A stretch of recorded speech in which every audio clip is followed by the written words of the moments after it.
নমস্কাৰ বন্ধুসকল, আপোনালোকক মোৰ নতুন ভিডিঅ' এটিলৈ স্বাগতম জনাইছোঁ। আজিৰ ভিডিঅ'টিত আমি কথা পাতিম এবিধ প্ৰডাক্টৰ বিষয়ে। এই প্ৰডাক্টবিধৰ নাম হৈছে এপল চাইডাৰ ভিনেগাৰ। আচলতে এই এপল চাইডাৰ ভিনেগাৰ কোনো ধৰণৰ দৰৱ নহয়, সেইবাবে ইয়াক কোনো ধৰণৰ ৰোগক আৰোগ্য কৰাৰ ক্ষেত্ৰত ডাইৰেক্টলি ব্যৱহাৰ কৰা নহয়। বহুতে এই এপল চাইডাৰ ভিনেগাৰৰ কথা নিশ্চয় শুনিছে আৰু বহুতে হয়তো ব্যৱহাৰো কৰিছে।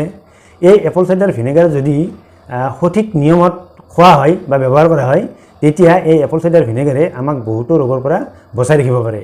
গতিকে এপল চাইডাৰ ভিনেগাৰৰ বিষয়ে আমি নিশ্চয় জানি লোৱাটো অতি দৰকাৰী।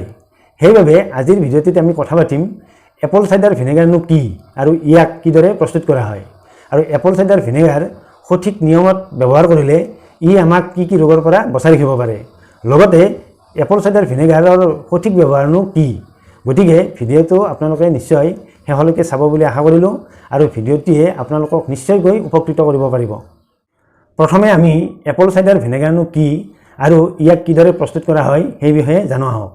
প্ৰথমে আপেলত ইষ্ট দি পচোৱা হয় আৰু এনেদৰে পচোৱাৰ পাছত এলকহল প্ৰস্তুত হয়, আৰু এনেদৰে প্ৰস্তুত হোৱা এলকহলখিনিত বেক্টেৰিয়া যোগ দি এচিটিক এচিডলৈ কনভাৰ্ট কৰা হয়, আৰু এই এচিটিক এচিডেই হৈছে এপল চাইডাৰ ভিনেগাৰ।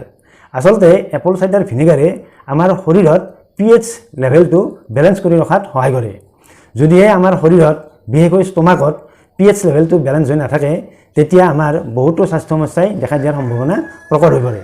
এইবাৰ আমি আলোচনা কৰিম এপল চাইডাৰ ভিনেগাৰে আমাৰ শৰীৰত কিদৰে বিভিন্ন ৰোগক কণ্ট্ৰল কৰি ৰাখিব পাৰে বা বিভিন্ন ৰোগক আমাৰ শৰীৰত প্ৰতিৰোধ কৰি ৰাখিব পাৰে। অৱশ্যে এপল চাইডাৰ ভিনেগাৰক কেতিয়াও দৰৱ হিচাপে গণ্য কৰিব নালাগে।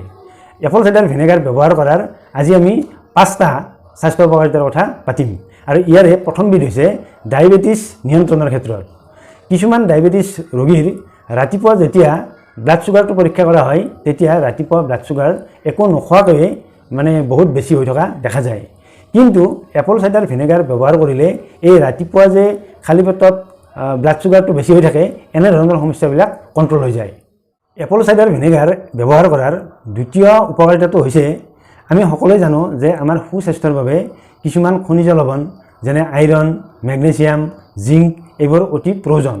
কিন্তু আমাৰ শৰীৰৰ pH লেভেলটো বেলেঞ্চ হৈ নথকাৰ ফলতেই হওক বা অন্য কাৰণতেই হওক, এই লৱণবোৰ কেতিয়াবা আমি গ্ৰহণ কৰিলেও আমাৰ শৰীৰে শোষণ কৰি ল'ব নোৱাৰে।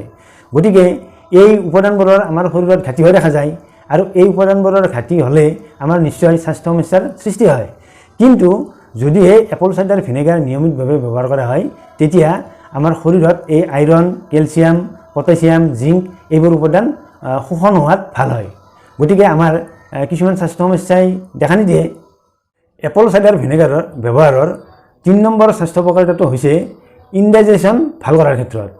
কেতিয়াবা দেখা যায় বহুত মানুহেই কিছুমান খাদ্যবস্তু খোৱাৰ পাছতেই উগাৰ আহে, বা কেতিয়াবা কিছুমান মানুহে ইনডাইজেশ্যনৰ সমস্যাত ভোগে, বা কেতিয়াবা কিছুমান মানুহৰ পেটটোত গেছ হোৱা বা পেটটো টান হৈ থকা এনেকুৱা সমস্যা দেখা যায়। কিন্তু এপল চাইডাৰ ভিনেগাৰ যদি নিয়মিতভাৱে ব্যৱহাৰ কৰা হয়, তেতিয়া এনেধৰণৰ সমস্যাবোৰ যেনে উগাৰ হোৱা বা পেটত গেছ জমা হোৱা, ঠিক এনেধৰণৰ সমস্যাবোৰ নাইকিয়া হৈ যায়। চাইডাৰ ভিনেগাৰ ব্যৱহাৰৰ চতুৰ্থটো স্বাস্থ্য উপকাৰিতা হৈছে এপল চাইডাৰ ভিনেগাৰে আমাৰ তেজৰ কলেষ্ট্ৰলৰ পৰিমাণ নিয়ন্ত্ৰণ ৰখাত সহায় কৰে। ইয়াৰ লগতে শৰীৰৰ ওজন বৃদ্ধি হোৱাত বাধা দিয়ে, অৰ্থাৎ শৰীৰৰ ওজন কমোৱাত সহায় কৰে। যিসকল লোকে নিয়মিতভাৱে এপল চাইডাৰ ভিনেগাৰ ব্যৱহাৰ কৰে, তেওঁলোকৰ তেজত কেতিয়াও বেয়া কলেষ্ট্ৰলৰ পৰিমাণ বৃদ্ধি নহয়, বা ঠিক তেনেদৰে ভাল কলেষ্ট্ৰলৰ পৰিমাণো কমি নাযায়। অৰ্থাৎ এপল চাইডাৰ ভিনেগাৰ ব্যৱহাৰ কৰিলে কলেষ্ট্ৰলৰ সমস্যা সদায় নিয়ন্ত্ৰণত থাকে। আৰু যিসকল লোকে ৱেট গেইনৰ সমস্যাত ভুগি আছে, অৰ্থাৎ যিসকল লোকৰ শৰীৰৰ ওজন বৃদ্ধি হোৱাৰ ফলত বিভিন্ন স্বাস্থ্য সমস্যাই দেখা দিছে, তেওঁলোকে শৰীৰৰ ওজন কমোৱাৰ বাবে নিয়মিতভাৱে এপল চাইডাৰ ভিনেগাৰ ব্যৱহাৰ কৰিব পাৰে। তেতিয়া নিশ্চিতভাৱে তেওঁলোকে এই শৰীৰৰ ওজন কমোৱাৰ ক্ষেত্ৰত তেওঁলোকে বেনিফিট পাব পাৰে। এপল চাইডাৰ ভিনেগাৰ ব্যৱহাৰ কৰাৰ 5মটো স্বাস্থ্য উপকাৰিতা হৈছে এপল চাইডাৰ ভিনেগাৰে শৰীৰত শক্তি যোগান ধৰে। গতিকে যিসকল লোকে শাৰীৰিক দুৰ্বলতাত ভুগি থাকে বা যিসকল লোকে ভাগৰ অনুভৱ কৰে, তেওঁলোকে যদি নিয়মিতভাৱে এই এপল চাইডাৰ ভিনেগাৰ ব্যৱহাৰ কৰে, তেনেহ'লে তেওঁলোকে শৰীৰত শক্তি লাভ কৰিব পাৰে। গতিকে আমি নিয়মিতভাৱে এপল চাইডাৰ ভিনেগাৰ ব্যৱহাৰ কৰি এই 5টা স্বাস্থ্য উপকাৰিতা লাভ কৰিব পাৰোঁ। মন কৰিবলগীয়া কথাটো হৈছে ৰেপুটেড কোম্পানীয়ে প্ৰস্তুত কৰা এপল চাইডাৰ ভিনেগাৰে সদায় ব্যৱহাৰ কৰিব লাগে। এপল চাইডাৰ ভিনেগাৰ ব্যৱহাৰ কৰাৰ সঠিক নিয়মটো হৈছে ৰাতিপুৱা খালী পেটত এগিলাচ পানীত 1 চামুচ বা 5 ml এপল চাইডাৰ ভিনেগাৰ লৈ খাব লাগে। অৱশ্যে ৰাতিপুৱা খালী পেটত খাব নিবিচাৰি যদি দিনটোৰ অন্য সময়ত খাব বিচৰা হয় তেনেহ'লে ভাত খোৱাৰ অন্তত 1 ঘণ্টা আগত এগিলাচ পানীত 5 ml বা 1 চামুচ এপল চাইডাৰ ভিনেগাৰ লৈ খাব লাগে। এইটোৱে হৈছে এপল চাইডাৰ ভিনেগাৰৰ ব্যৱহাৰ কৰাৰ সঠিক নিয়ম। বন্ধুসকল, এপল চাইডাৰ ভিনেগাৰ কি আৰু ইয়াক কিদৰে প্ৰস্তুত কৰা হয় আৰু এপল চাইডাৰ ভিনেগাৰ নিয়মিতভাৱে ব্যৱহাৰ কৰিলে আমাক কি ৰোগৰ পৰা আমি বাচি থাকিব পাৰোঁ সেই বিষয়ে কিছু কথা শুনিলে। যদিহে আমাৰ আজিৰ ভিডিঅ'টো ভাল পাইছে তেনেহ'লে ভিডিঅ'টিত লাইক এটা কৰিব আৰু লগতে ভিডিঅ'টি শ্বেয়াৰ কৰিবলৈ আপোনালোকক অনুৰোধ জনালোঁ। অন্য এটা ভিডিঅ'ত আপোনালোকক লগ পোৱাৰ প্ৰতিশ্ৰুতিৰে আজিলৈ আহিছোঁ।